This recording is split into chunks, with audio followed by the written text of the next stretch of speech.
O Botafogo fez uma janela histórica, mais de 200 milhões em investimentos, e isso começa a gerar um debate sobre fair play financeiro, regras para deixar isonômica a disputa. Vamos lá, o que eu penso? Like no vídeo, se inscreva, ative o sininho, rumo a 220 mil inscritos por aqui. Recados rápidos, quinta-feira tem live com a Paola, primeira live do mês. Como ela faturou 6 dígitos em um ano num mercado totalmente digital. Quer aprender? Ela vai te explicar como. É uma aula e é de graça para todo mundo essa live, todo mundo. Indica para quem está precisando aí, link no comentário fixado e no grupo, na descrição do vídeo. É um grupo de WhatsApp onde a gente recebe os interessados e vai passando os detalhes da live, tá bom? Segundo recado, semana sem futebol, mas você no Aposta Ganha tem oportunidade de conferir aí vários mercados, né? Você pode se divertir de várias formas dentro do site do Aposta Ganha. E a galera que se cadastrar no meu link, que está aí nesse QR Code, é só apontar a câmera para ele, vai dobrar o seu primeiro depósito. Eu estou lendo a regra aqui da promoção da semana e é o seguinte, depositou 20, a AG vai te dar mais 20, depositou 50, a AG vai te dar mais 50. Não tem pegadinha nenhuma não, tá? Não tem rollover não. Ganhou, sacou, beleza? Então, vem pro play, QR Code na tela, aponta a câmera agora. Bom, eu estava dando uma olhada nos números aqui, até o GE fez um levantamento, um resumo de quanto o Botafogo investiu. Mais de 200 milhões. Para ser mais preciso, só nessa segunda janela de 2024, o Botafogo gastou 231 milhões de reais em contratações. 8 jogadores chegaram. É verdade que algumas dessas contratações foram a custo zero. Jogador em fim de contrato, sem contrato. Por exemplo, o Alex Telles, que estava no Al Nassr, o lateral esquerdo. Uma excelente contratação, sem dúvida, que o Botafogo fez ontem, no finalzinho da janela. Mas, por exemplo, outros a custo zero, que é exemplo, o Adrielson, que está vindo do Lyon, clube que pertence ao grupo do John Textor. Que mais? O Alain veio a custo zero. O Igor Jesus, que estava lá no Al-Ali Shabab, veio a custo zero e está fazendo a diferença no Campeonato Brasileiro. Porém, 3 contratações foram responsáveis por essas cifras aí superiores a 200 milhões. A contratação do Thiago Almada, 120 milhões de reais. A contratação do Matheus Martins, 61 milhões de reais. E o Vitinho, lateral direito do Burnley, que custou quase 50, 49,3 milhões de reais. Se você levar em consideração, por exemplo, o primeiro semestre do ano, o Botafogo gastou 100 milhões a mais, só nessa segunda janela, que geralmente é uma janela ali para reposição, mas lembremos que no primeiro semestre do ano, o Botafogo vinha daquela terra arrasada de 2023, vinha com um técnico que, quando foi contratado, não era a primeira opção, a preferência do Textor, que era o Thiago Nunes, foi uma contratação ali no desespero, quando a coisa estava degringolando com o Bruno Lage. Então, não era o Arthur Jorge ainda, né? Não era a filosofia de trabalho que se tem hoje com uma comissão técnica que se sabe que será permanente aí no Botafogo, a não ser que o Cristiano Ronaldo resolva de novo pegar o telefone, né? Tem que tirar o plano de internet e celular do Cristiano Ronaldo. Se isso não acontecer, o Arthur Jorge vai ficar aí por um bom tempo. Então, o Botafogo realmente fez contratações muito impactantes, fantásticas algumas. Luiz Henrique, aí pegando tudo, né? Não só essa janela. Né? O elenco esse ano tem muito mais opções. Você tem um Luiz Henrique fazendo a diferença. Você tem várias alternativas para o meio-campo, por exemplo, com o Gregory, com o Alain, com o Danilo Barbosa, que já estava aí. Enfim, é um ano de. O Igor Jesus, eu já citei, é muito certeira essa contratação. O cara chega, faz a diferença, se encaixa como uma luva. Enfim, muitos méritos do departamento scout do Botafogo. E isso a gente pode chamar de scout. É um departamento que realmente observa, analisa e é criterioso na hora de contratar. Tem muito clube aí que diz ter departamento scout e na prática o trabalho é ruim. Ah, mas também, Jorge, é fácil, né? Ficar enchendo a bola do departamento scout. Com esse dinheiro até eu. Não é assim, gente. Tem muito clube com dinheiro que gasta mal. O Botafogo não é um clube, pelo menos até agora, nessa gestão de John Textor, pega tudo, tá? Pega desde o início. O Botafogo não é um clube que toca dinheiro com contratações amalucadas. A maioria das contratações na era Textor deu certo.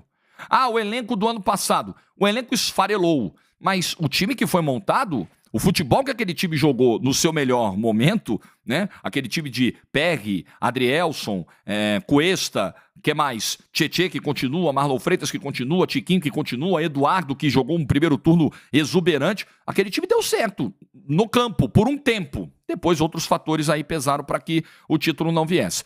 Então, tem dinheiro, é verdade, mas acerta. Não joga dinheiro pelo ralo. Aí tem a discussão central. Poxa, mas olha, tem que botar um fair play aí. O Rodolfo Landim, presidente do Flamengo, recentemente deu 2 declarações a esse respeito. Olha, eu me dou muito bem com o Textor, mas daqui a pouco a gente vai ter que discutir essa história de fair play. Se a gente for ver aí o valor que o Botafogo está investindo para contratar jogador, ele é bem inferior à receita que o Botafogo tem. Aí, recentemente, depois do 4-1, do Botafogo em cima do Flamengo no Campeonato Brasileiro, o Landim voltou a dar uma alfinetada. Falou, então, são tempos de SAF sem fair play financeiro. O Textor não entrou na briga porque, diferentemente da relação que ele tem com a Leila Pereira, presidente do Palmeiras, que é péssima, a relação dele com o presidente do Flamengo sempre foi muito boa. Ele faz questão de dizer que é amigo do Landim, não sei até que ponto eles são realmente amigos, mas ele falou, não, tá tudo bem, eu entendo, tá de boa, isso não vai afetar a nossa relação, mas eu posso dizer pro Landim que as nossas receitas aumentaram consideravelmente, que os nossos níveis salariais estão em apenas 45% das receitas que a gente tem. Então, vamos lá. Eu penso algumas coisas sobre isso. A primeira, a que mais me incomoda, independentemente do mérito, e eu vou analisar o mérito, independentemente das razões do Rodolfo Landim em contestar o modelo do Botafogo e tal. O que me pega é que esse tipo de declaração, ela vem como fruto dos resultados. Ela vem na esteira dos resultados. Então, me parece muito cômodo, muito tranquilo falar sobre isso depois que você toma um 4-1 para o time que está investindo pra caramba, né? Me parece um argumento conveniente para o momento, oportuno para o momento. E que talvez sirva também para desviar um pouquinho o foco dos erros que você eventualmente tenha cometido para tomar de 4-1, para chegar no momento em que o seu clube está na temporada. É só o Landim que faz isso? Não, todos fazem. Isso aí é a mesma, a maneira, o momento escolhido para falar.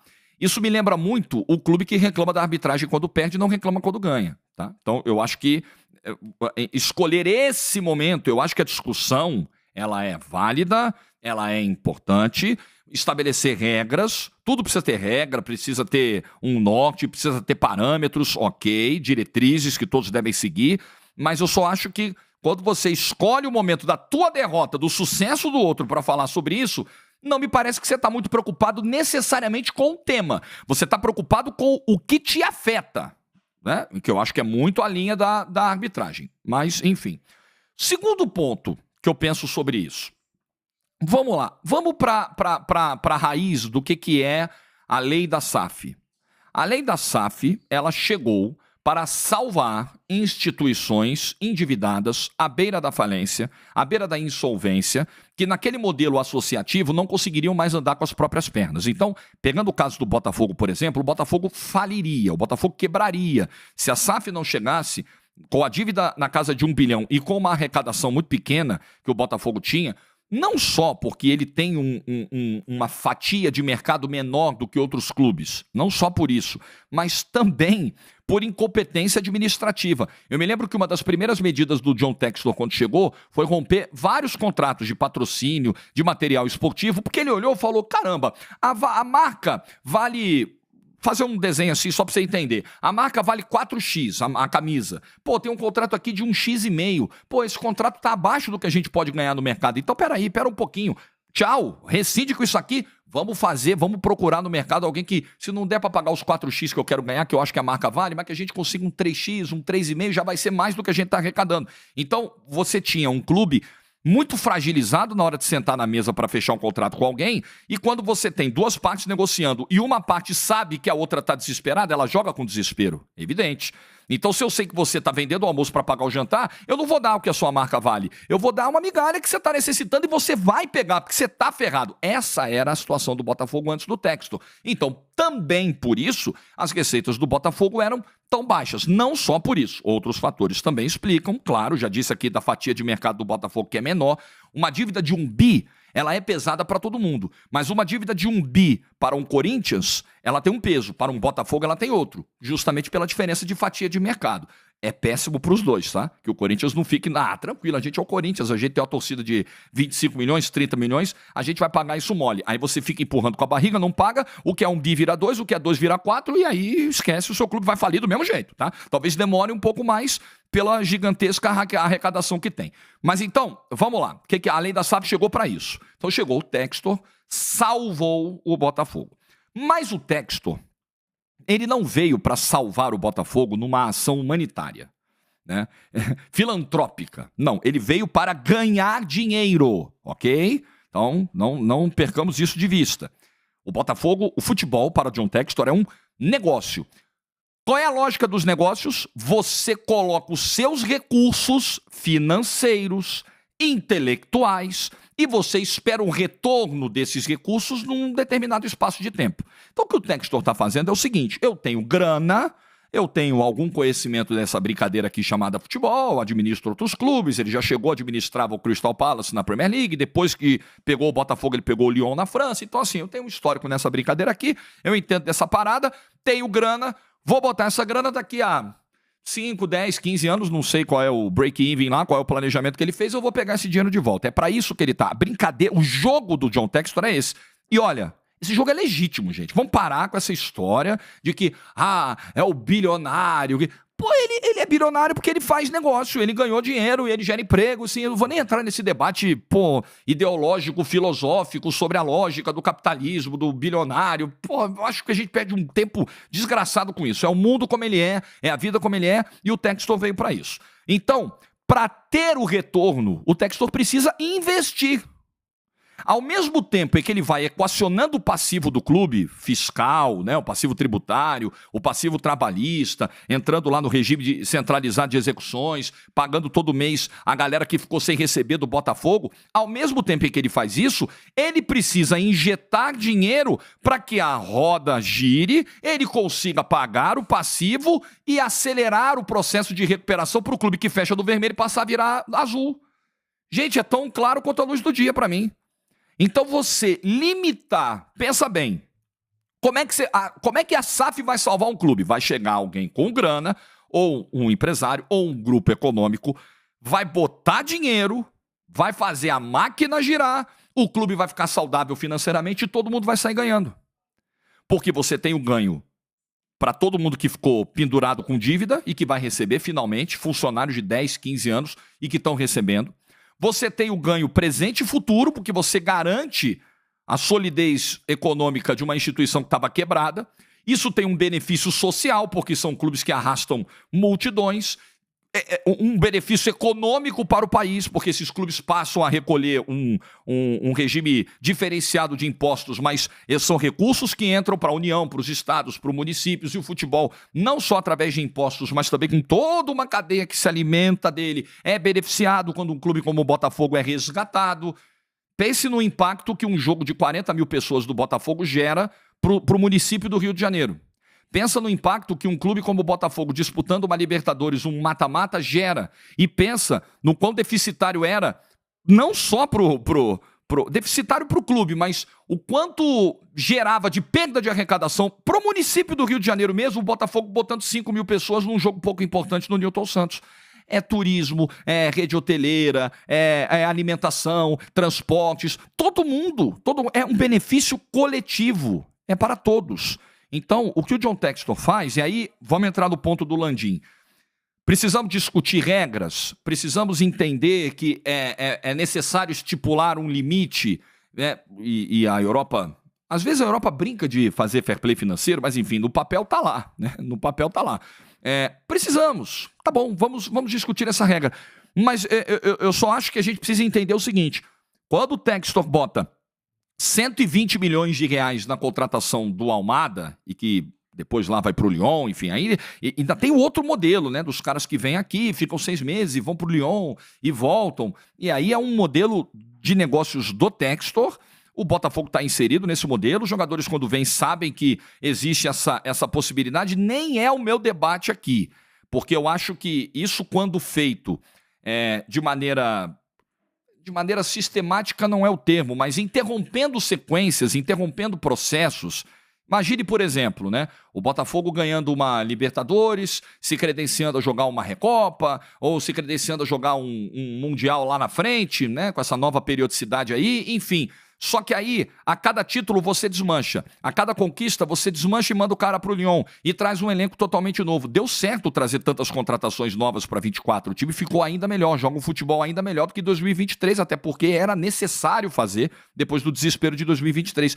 Mas nem sempre vai dar certo. Às vezes vai ser uma quebra muito abrupta de um elenco, de uma geração que poderia ficar mais tempo e tal. Mas isso a gente vai ver para frente. A gente tem exemplos isolados, né? Vamos ver na prática como isso vai se dar. O Vitinho saiu daqui, foi para lá, voltou. O Adrielson saiu daqui, foi para lá, voltou. Vamos ver como isso vai se dar no médio e longo prazo para o Botafogo. Mas o meu ponto central é esse aqui. Para que a SAF faça sentido, se a gente aprovou uma lei para salvar os clubes, para essa lei fazer sentido e ter efetividade, o cara tem que investir. O investimento faz parte do negócio. O investimento é a alma desse negócio. Porque não adianta.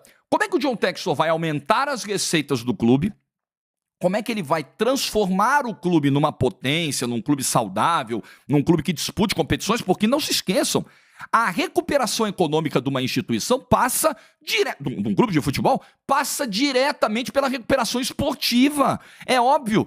Como que as receitas do Botafogo vão aumentar se ele não disputar o título brasileiro, lotando o Newton Santos, aumentando o número de sócios torcedores? Como que a receita do Botafogo vai aumentar se ele não receber altas premiações pelos êxitos esportivos? Como a premiação, a arrecadação do Botafogo vai aumentar se ele não conseguir sucesso nas competições internacionais? E como que ele vai conseguir esse sucesso se ele não investir? Gente, as coisas estão diretamente ligadas. Então, eu acho que é o momento da gente entender. A SAF é um começo para todos nós. É algo novo, é algo diferente. Se a gente entender que, de fato, é necessário colocar alguns freios, é possível que você faça uma discussão e uma adaptação ao modelo da SAF. Eu não sou contra isso. Eu só acho que a gente precisa ter lucidez nessa hora e deixar o clubismo de lado para não demonizar os investimentos. Olha o investimento que foi feito no Bahia nesse ano. As maiores contratações da história do Esporte Clube Bahia nesse ano. Isso é louvável. Você resgata, você traz para o cenário esportivo um clube de uma região que sempre foi marginalizada, uma região que sempre ficou em segundo plano, que não conseguia competir com o poderio financeiro dos clubes, principalmente paulistas, mas cariocas também. Isso só traz benefícios. Traz benefícios esportivos, traz benefícios para quem eventualmente tinha dinheiro a receber do clube e agora passa a ter uma perspectiva de receber, traz benefícios para o município de Salvador com arrecadação. É bom para todo mundo. Então, demonizar o investimento, eu acho que a gente não deveria fazer. A gente está num país com muita dificuldade para enaltecer quem obtém postos, carreiras, trajetórias de sucesso. Né? Quem consegue chegar ao patamar onde, infelizmente, a maioria da população não vai chegar. Eu sei que tem uma questão de cunho ideológico aí, que eu já citei no vídeo e nem quero me aprofundar nela. Mas vamos discutir sem clubismo, principalmente, e sem perder de vista que SAF é um negócio. E negócio precisa de investimento para dar retorno. Se o Textor não tirar do bolso e ficar o dia todo dormindo em casa assistindo maratona de série, esquece. O Botafogo não vai chegar onde precisa chegar para que a lei da SAF faça sentido. É apenas como eu vejo. Eu não acho que o debate seja vazio e inválido. Não.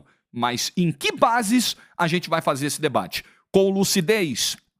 Com maturidade e com honestidade intelectual, ou nós vamos na base do clubismo? Na base do clubismo eu tô fora. O que você pensa sobre o assunto? Deixa nos comentários, like do vídeo se você ficou até o final. Juízo, boa terça-feira, boa semana e tchau.